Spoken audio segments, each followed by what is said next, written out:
Speech का एक बड़ा हिस्सा डिवोटेड था। जियो प्लेटफॉर्म्स में जो आर्टिफिशियल इंटेलिजेंस की इनेबलिंग और ब्लेंडिंग हुई है, उसमें जियो एआई क्लाउड दिवाली में लॉन्च किया जा रहा है और बहुत ही सस्ती दरों पर। उसको भी सुनते हैं। I am announcing that Jio users will get up to 100 GB of free cloud storage to securely store and access all their photos, videos, documents, and all other digital content and data. And we will also have the most affordable prices in the market for those needing even higher storage.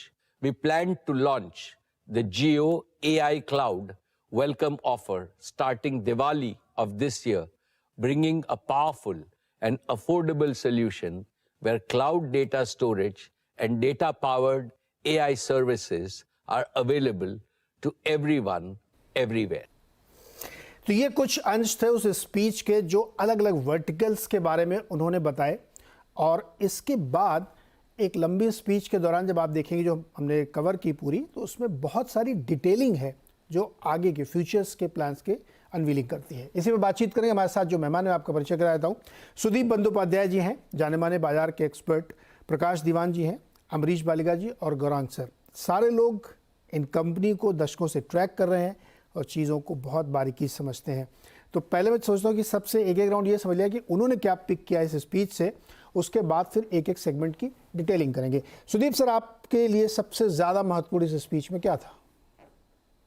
दो चीज, एक तो जियो platforms और दूसरा retail, दोनों का business double करने का उन्होंने ऐलान किया है अगला 3-4 साल में। ये एक बहुत बड़ी बात है क्योंकि आज के दिन में भी अगर आप देखेंगे रिलायंस रिटेल सबसे बड़ा रिटेल प्लेयर है इंडिया में और they are by far the leader.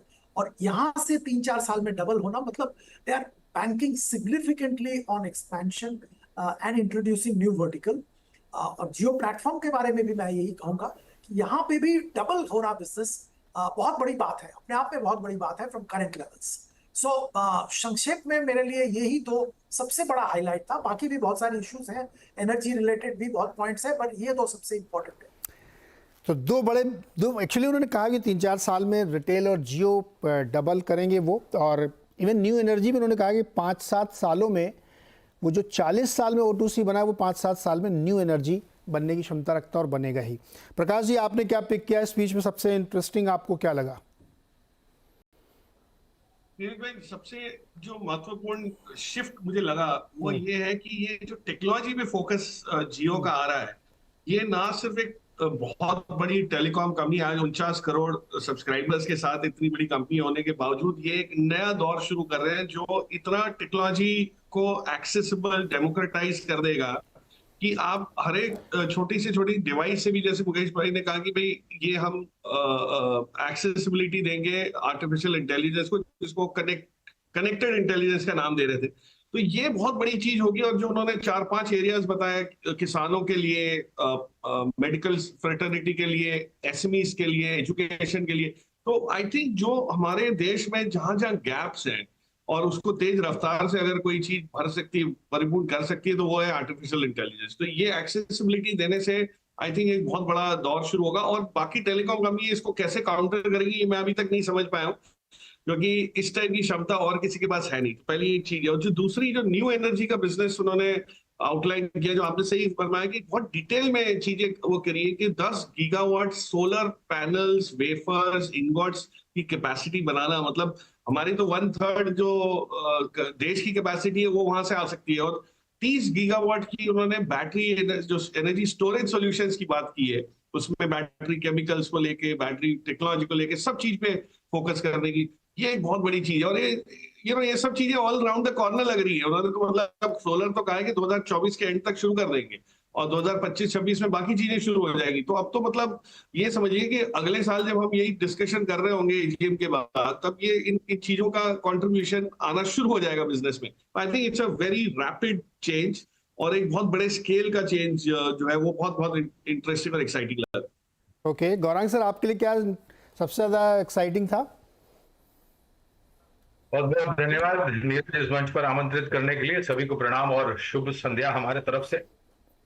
एक तो जो संकेत साफ साफ आज एजीएम के बाद हमें लग रहा है कि be prepared for a huge disruption. जो भी क्षेत्र में इन्होंने नक्शे कदम रखे हैं और आज जो घोषणाएं की हैं नए कारोबार को लेकर के अपने नक्शे कदम को बढ़ाने के लिए, तो जितनी भी प्रतिस्पर्धा कंपनी है मेरे ख्याल से उनको अपनी रणनीति पर फिर से विचार विमर्श करना होगा।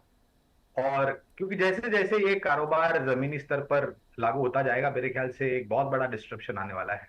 जो मुझे अच्छी चीज लगी वो है फ्रॉम वेस्टलैंड टू ग्रीनलैंड्स, और भगवान की कृपा से, सूर्यदेव की कृपा से हमारे भारत, देवभूमि भारत में सूर्य से ऊर्जा जो पैदा होती है उसकी जो संख्या थी वो बहुत कम थी कुछ सालों पहले।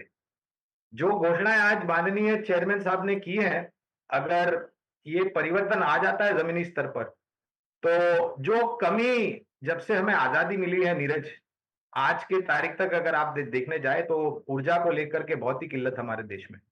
और अगर इतनी बड़ी मात्रा में ये कैपेसिटी खड़ी करने की बात कर रहे हैं, और एक बात मैं मानता हूं, जिस प्रकार का cash war chest Reliance industries के पास है, मेरे ख्याल से कोई आपत्तियां या कोई अड़चने आए और वो सामना न कर पाए, ऐसी परिस्थिति तो खड़ी नहीं हुई। इंटरेस्टिंग। अमरीश बालिगा सर, बहुत सारे अनाउंसमेंट हुए हैं, राइट। क्या पसंद आया आपको सबसे ज्यादा? नहीं देखिए, नॉर्मली कभी जो कोई कंपनी इतना बड़ा कॉन्ग्लोमरेट हो जाता है ना, उसके बाद हम लोग देखते हैं कि ग्रोथ कांस्टेंट हो जाता है, काफी बोरिंग हो जाता है। पर रिलायंस का ग्रोथ देखते हैं तो लगता है कि जैसे स्टार्टअप का जोश हो उसमें। उन्होंने काफी अच्छा एक अनाउंसमेंट किया, नो डाउट, बोनस का from a market perspective, but from a analyst perspective उन्होंने काफी अच्छा विजिबिलिटी दिया है over the next 6 to 8 years if not more.